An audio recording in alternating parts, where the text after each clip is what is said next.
Hello everyone, this is Professor Capko again, and we're going to now work with exponents and the quotient rule. Exponents and the quotient rule. If you haven't already watched my video, Exponents and the product rule, I highly recommend you watch that first, because I'm going to pick up where that one left off, because there's a strong correlation between the product rule and the quotient rule, and I'm going to show you how they are similar. Alright, so we talked last time about exponents, and that's the power that we raise a base to. So, for example, I could have 5 to the 4th power. That's telling me that I'm multiplying my base, which is 5, times itself 4 times. So that'd be 5 times 5 times 5 times 5. Well, that still applies if we're talking about a quotient rule, and we're talking about a quotient is anytime you're talking about a division problem. So if I had 5 squared down below, again I've got a base of 5 and an exponent of 2. And I'm dividing that into my 5 with an exponent of 4. So this is a division problem. It's also a fraction. And you might see something similar to this in your book or on a test or on a quiz. And this is, let's prove it first how this would work. So I take this and take it at its face value. This is telling me on top, my numerator is taking the 5 and I'm multiplying by itself 4 times. So this is the equivalent of going 5 times 5 times 5 times 5. That's exactly what 5 to the 4th means. Draw my line and do my denominator. This is telling me 5 squared. So this is telling me 5 times 5. That's 5 squared. Well, we know we can simplify a fraction like this. 5/5 is 1. 5/5 is 1, so it goes away. So I'm left with 5 times 5.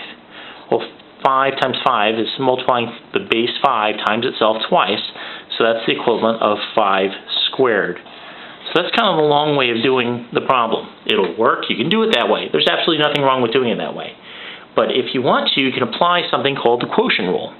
The quotient rule states that if you've got a base, a, and it's got an exponent of m, and you've got a base of a, again note that it's the same base, and an exponent of n, which could be any number, then that is equal to the same base, a,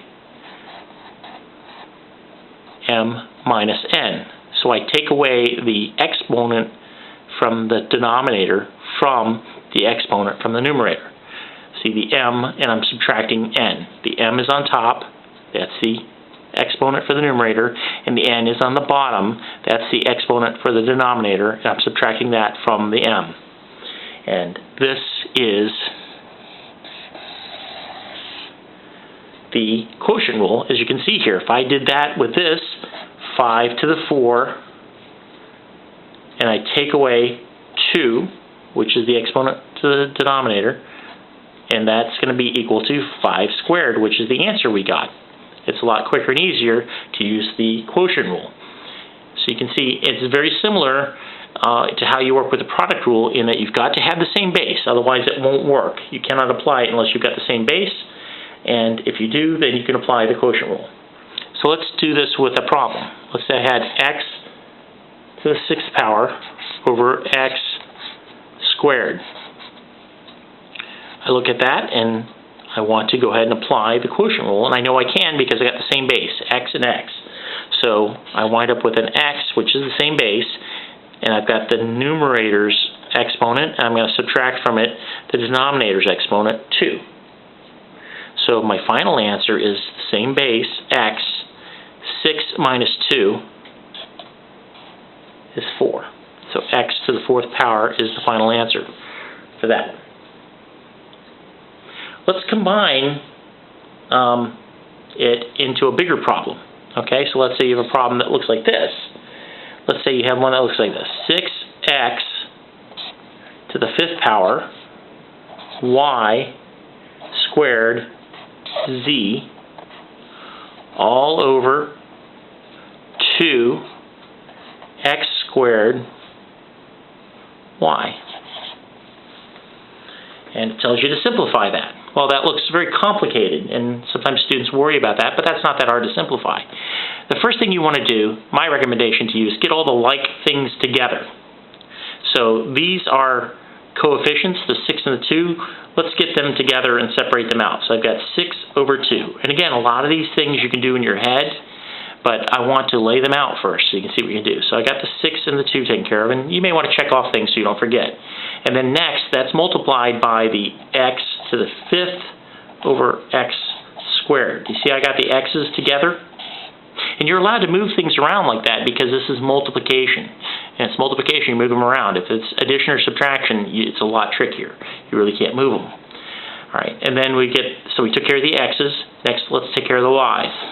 And that's all multiplied by y squared over y.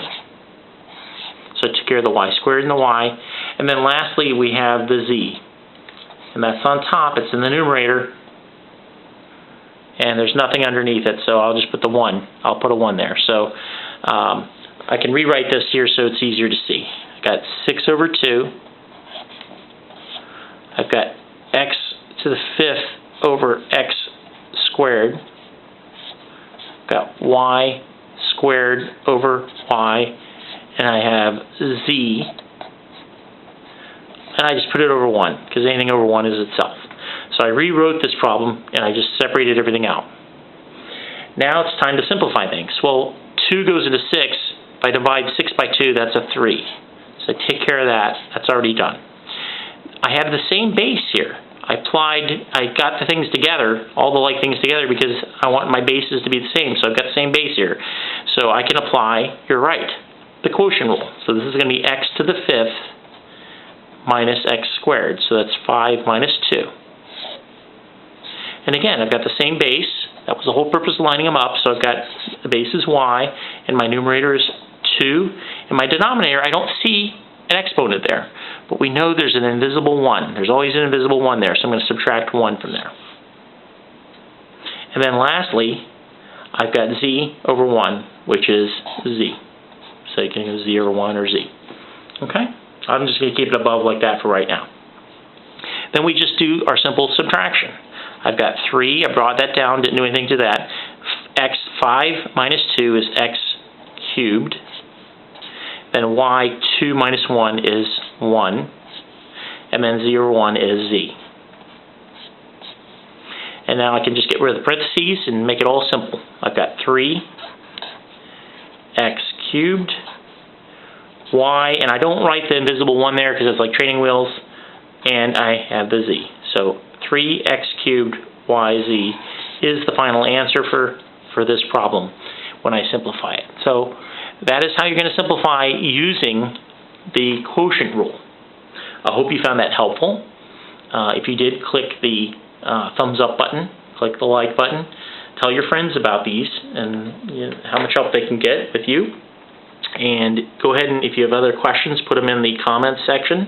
And don't forget, Professor Capko says keep your grade alive and subscribe. Subscribe to my channel and get all the latest videos. All right, until next time, this is Professor Capko.